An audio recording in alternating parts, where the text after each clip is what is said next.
نیت کے صاف ہونے اور ہر کام کو صرف اور صرف اللہ کی خاطر کرنے کے بارے میں، کیونکہ اللہ سبحانہ و تعالیٰ اس کام کو قبول نہیں کرتا، وہ عمل اللہ کے نزدیک کوئی اہمیت نہیں رکھتا جو اللہ کے لیے نہ کیا گیا ہو۔ لیکن ہم انسان ہیں، ہم سے غلطیاں ہوتی ہیں، اور قدم کی پھسلن سے زیادہ بعض اوقات سوچ کی پھسلن ہوتی ہے۔ سوچ میں کس وقت کیا چیز شامل ہو گئی، بعض اوقات انسان خود بھی اس سے آگاہ نہیں ہوتا۔ اسی لیے اللہ سبحانہ و تعالیٰ نے ہم پر رمضان کے روزے فرض کیے تاکہ ہمارے اندر تقویٰ پیدا ہو۔ تقویٰ انسان کے اندر ایک کانشیسنس پیدا کرتا ہے، شعور پیدا کرتا ہے، اور جب انسان کے اندر شعور آ جاتا ہے تو اسے اپنے گناہوں کا احساس بھی ہونے لگتا ہے، اسے اپنی غلطیوں پر ندامت بھی ہوتی ہے، اور انسان تو ہے ہی خطا کا پتلا، بھول چوک اس کے ساتھ ہے، ہر لمحہ کچھ نہ کچھ ہوتا ہی رہتا ہے۔ ایسے میں انسان کیا کرے؟ کیا گناہوں کا بوجھ اپنے اوپر لادتا رہے اور اس بوجھ کے تلے دبا رہے، اور پھر اس بوجھ کی وجہ سے طرح طرح کے ڈپریشن اور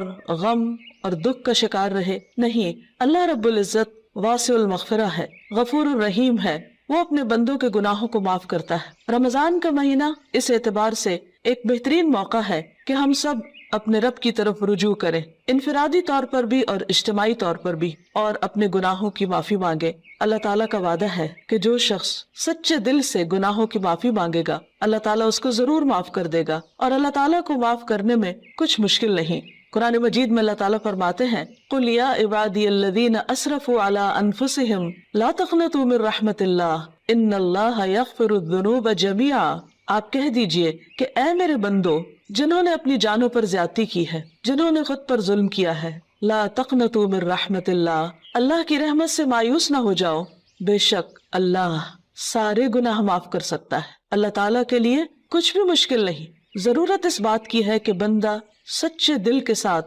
پورے اخلاص کے ساتھ اللہ تعالیٰ کی طرف رجوع کرے۔ ویسے تو رمضان بذات خود گناہوں کے کفارہ کا ذریعہ ہے۔ حدیث میں آتا ہے، نبی صلی اللہ علیہ وسلم نے فرمایا، وَرَمَضَانُ إِلَى رَمَضَانَ مُكَفِّرَاتٌ مَا بَيْنَهُنَّ إِذَا اجْتُنِبَتِ الْكَبَائِرُ۔ ایک رمضان دوسرے رمضان تک اپنے درمیان ہونے والے گناہوں کو مٹا دیتا ہے جبکہ کبیرہ گناہوں سے اجتناب کیا جائے۔ اسی طرح جب انسان ایمان اور احتساب کے ساتھ روزہ رکھتا ہے، وہ بھی اس کے گناہوں کی بخشش کا ذریعہ بنتا ہے، راتوں کا قیام بھی بخشش کا ذریعہ بنتا ہے۔ لیکن اس کے ساتھ ساتھ انسان کو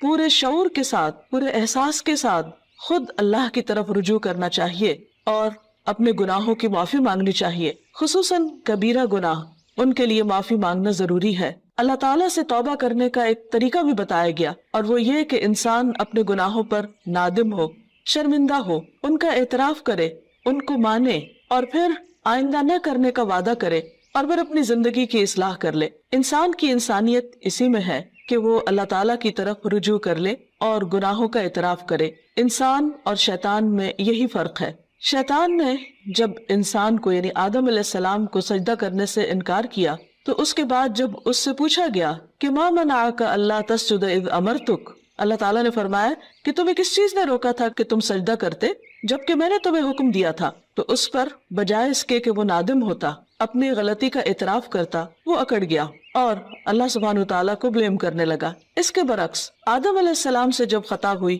اور وہ بھول کر جنت کا وہ پھل کھا بیٹھے جس کے کھانے سے ان کو روکا گیا تھا، تو جب انہیں اپنی اس بات کا احساس ہوا کہ انہوں نے درست نہیں کیا اور ان سے جنت کا لباس اتروا لیا گیا، تو وہ فوراً اپنے رب کی طرف پلٹے اور انہوں نے اعتراف کیا اور دعا کی، ربنا ظلمنا انفسنا وان لم تغفر لنا وترحمنا لنکونن من الخاسرین، کہ اے ہمارے رب، ہم نے اپنی جانوں پر ظلم کیا اور اگر تو نے ہمیں معاف نہ کیا اور ہم پر رحم نہ کیا تو ہم ضرور نقصان اٹھانے والے ہو جائیں گے۔ گویا انسان غلطی تو کرتا ہے، لیکن اگر وہ رب کی طرف پلٹتا نہیں اور رب اس پر رحمت نہیں فرماتا تو پھر انسان کا کوئی ٹھکانہ نہیں۔ روزے کی حالت میں انسان کو اپنے آپ کا جائزہ لینے کا موقع ملتا ہے، کیونکہ بہت سی مصروفیات اور مشغولیات سے، خصوصاً کھانے پینے کی مشغولیت سے فراغت پانے کے بعد جب روزے کی حالت میں، بھوک کی حالت میں اس کو اپنا محاسبہ اور اپنا جائزہ لینے کا موقع ملتا ہے تو اپنی چھوٹی بڑی بہت سی خطائیں، بہت سی غلطیاں یاد آنے لگتی ہیں۔ ایسے میں انسان کا کام یہ ہے کہ انسان اپنی ہر غلطی پر اللہ تعالیٰ سے توبہ کرے اور دن میں کثرت کے ساتھ استغفار کرتا رہے، اللہ سبحانہ و تعالیٰ کی طرف رجوع کرتا رہے۔ خاص طور پر روزے کی افطاری کے وقت اور پھر سحری کے وقت، کیونکہ سحری کا وقت توبہ استغفار کا وقت ہے۔ قرآن مجید میں اللہ تعالیٰ اپنے بندوں کی خصوصیت بیان کرتے ہیں، وَبِالْأَسْحَارِ هُمْ يَسْتَغْفِرُونَ، اور سحری کے وقت وہ استغفار کرتے ہیں۔ سحری کے وقت یا تو سحری کی تیاری ہو رہی ہوتی ہے یا پھر انسان اس وقت کچھ کھا پی رہا ہوتا ہے، لیکن کچھ نہ کچھ وقت، خواہ وہ کام کاج کے دوران ہی کیوں نہ ہو، ضرور ایسا نکالنا چاہیے کہ جس میں انسان شعوری طور پر اللہ تعالیٰ سے توبہ کرے، کیونکہ اللہ تعالیٰ اس وقت اپنے بندوں کی طرف خاص طور پر توجہ فرماتا ہے۔ حدیث میں آتا ہے، ينزل اللہ تعالی الى السماء الدنیا كل ليلة لنصف الليل الآخر او لثلث الليل الآخر فيقول من ذا الذي يدعوني فأستجيب له من ذا الذي يسألني فأعطيه من ذا الذي يستغفرني فأغفر له حتى يطلع الفجر۔ اللہ تعالیٰ ہر رات کو آدھی رات یا ایک تہائی رات کے آخری حصے میں آسمان دنیا پر نزول فرماتے ہیں اور ارشاد فرماتے ہیں کہ کون ہے جو مجھ سے دعا مانگے اور میں اس کی دعا قبول کروں، کوئی ہے جو مجھ سے سوال کرے کہ میں اسے عطا کروں، کون ہے جو مجھ سے استغفار طلب کرے اور میں اسے بخش دوں، یہاں تک کہ فجر طلوع ہو جاتی ہے۔ یعنی اس وقت خاص طور پر اللہ تعالیٰ اپنے بندے کی طرف متوجہ ہو کر اس کو پکارتا ہے کہ تم غلطی کرنے کے بعد میری طرف لوٹ آؤ۔ رمضان ایک مبارک موقع ہے کہ جس میں انسان سحری کے وقت اٹھ ہی جاتا ہے، تو اس وقت اللہ سبحانہ وتعالیٰ کی اس پکار پر لبیک کہتے ہوئے اپنے گناہوں کی معافی مانگنی چاہیے اور اس کی طرف رجوع کرنا چاہیے، کیونکہ وَمَن يَغْفِرُ الذُّنُوبَ إِلَّا اللَّهُ، کون ہے جو گناہوں کی بخشش کرے سوائے اللہ کے۔ ہم میں سے کون ہے جو یہ دعویٰ کرے کہ اس سے کبھی کوئی غلطی نہیں ہوئی یا اس نے کوئی گناہ نہیں کیا؟ ہم سب خطا کار انسان ہیں اور ہم سے غلطیاں ہوتی ہیں، لیکن غلطی پر توبہ کرنا اور غلطی پر شرمندہ ہونا انسان کی فطرت میں ہے۔ اگر انسان اس فطرت کو مسخ نہ کر دے تو جو ہی کوئی گناہ ہوتا ہے، انسان کا ضمیر فوراً ہی اسے آگاہ کرتا ہے کہ تم سے غلطی ہوئی ہے اور انسان اپنے رب کی طرف پلٹنا چاہتا ہے۔ لیکن بعض اوقات انسان کا نفس اس کو دھوکہ بھی دے جاتا ہے، اور بجائے اس کے کہ انسان غلطی کا اعتراف کرے، انسان اپنی غلطی پہ پردہ ڈالنے لگتا ہے، اس کو جسٹیفائی کرنے لگتا ہے اور پھر غلطی پہ غلطی کیے چلے جاتا ہے۔ کیونکہ ہوتا یہ ہے کہ جب انسان ایک گناہ کر لیتا ہے، اللہ کی ایک حرمت کو پامال کرتا ہے، اللہ تعالیٰ کی ایک نافرمانی کرتا ہے، تو پھر اس کے بعد اس کی جھجک ختم ہو جاتی، اس کی حیا ختم ہو جاتی، پھر وہ دوسرے گناہ کے لیے دلیر ہو جاتا ہے اور پھر گناہوں کا سلسلہ چل پڑتا ہے۔ اور اگر انسان توبہ نہیں کرتا تو وہ ایک سیاہ نقطہ جو دل پر لگتا ہے ایک گناہ کی وجہ سے، وہ نقطہ پھیلنے لگتا ہے حتیٰ کہ گناہوں کے ساتھ پورا دل سیاہ ہو جاتا ہے اور پھر انسان کے اندر سے احساس بھی ختم ہو جاتا ہے۔ اس کے باوجود انسان کو مایوس نہیں ہونا چاہیے۔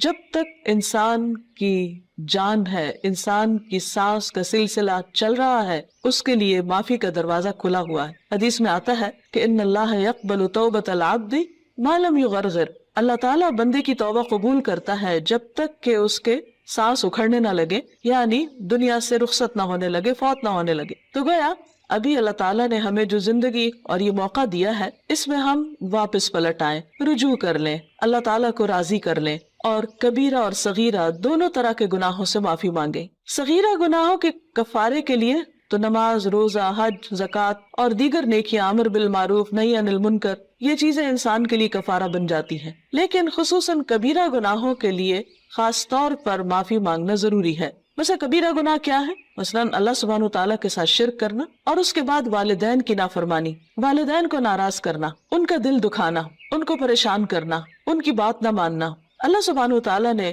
ایک نہیں کئی بار اپنے حق کے بعد انسانوں میں سے سب سے پہلا حق جس کا بتایا وہ والدین ہے، اور اللہ تعالیٰ کی رضامندی والد کی رضامندی میں ہے، اور اللہ تعالیٰ کی ناراضگی والدین کی ناراضگی میں ہے۔ والدین کو ناراض کرنا کبیرہ گناہ ہے، اور اگر انسان کی وفات اس حال میں ہو جاتی تو اس وقت تک معافی نہیں ہوگی جب تک کہ والدین معاف نہ کر دیں۔ حقوق و لباد کے سلسلے میں جو بھی حق تلفی ہوتی، خواہ والدین کی نافرمانی یا کسی اور کی، یہ بات یاد رہے کہ انسان کو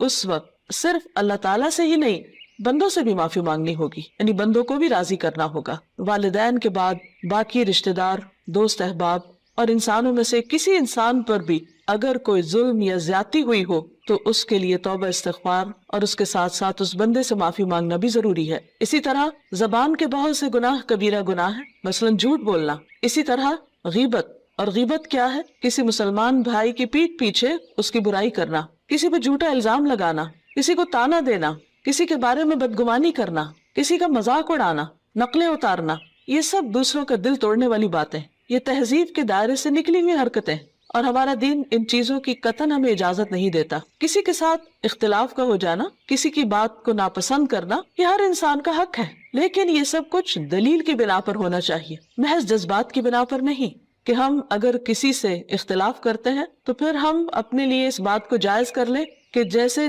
چاہیں پھر اس کے ساتھ معاملہ کریں، یا جیسے چاہیں اس پر الزام تراشی کریں، اور پھر اس کے بعد خود کو سچا ثابت کر کے اپنے آپ کو مطمئن کر لیں، تو یہ بات جائز نہ ہوگی، یہ کافی نہ ہوگی۔ انسان کے لیے خود اس کا سب سے بڑا دشمن اس کا اپنا نفس ہے، اور انسان بعض اوقات باہر کے دشمن کو پہچان لیتا ہے لیکن اندر کے دشمن کو نہیں پہچانتا، جب وہ انسان کو غلطی پر تھپکیاں دے کر سلا دیتا ہے، یا اس کو مطمئن کر دیتا ہے، یا پھر اسے صرف دوسروں کے عیب دکھاتا رہتا ہے اور اپنے عیب بھلوا دیتا ہے۔ اس لیے بہت ضروری ہے کہ ہم ان تمام گناہوں، خواہ وہ جسم سے تعلق رکھتے ہوں، خواہ وہ دل سے تعلق رکھتے ہوں، خواہ وہ زبان سے تعلق رکھتے ہوں، ان تمام گناہوں پر نمبر 1 شرمندگی کا اظہار کریں، نمبر 2 ان کا اعتراف کریں، نمبر 3 آئندہ نہ کرنے کا وعدہ کریں، اور نمبر 4 اللہ رب العزت سے دعا کریں کہ وہ ان گناہوں کو ڈھانپ دے، ان کو ہمارے نامہ اعمال سے مٹا دے، اور ہماری توبہ کی وجہ سے ان گناہوں کو بھی ہماری نیکیوں میں بدل دے،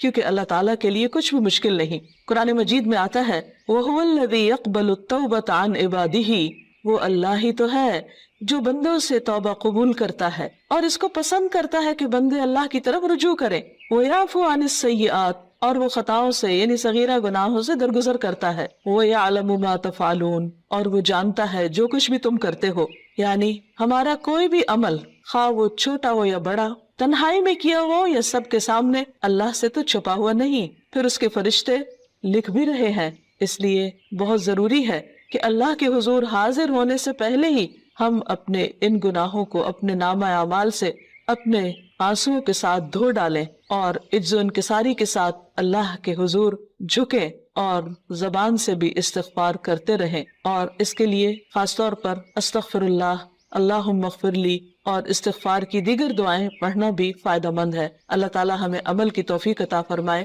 وآخر دعوانا ان الحمد للہ رب العالمین۔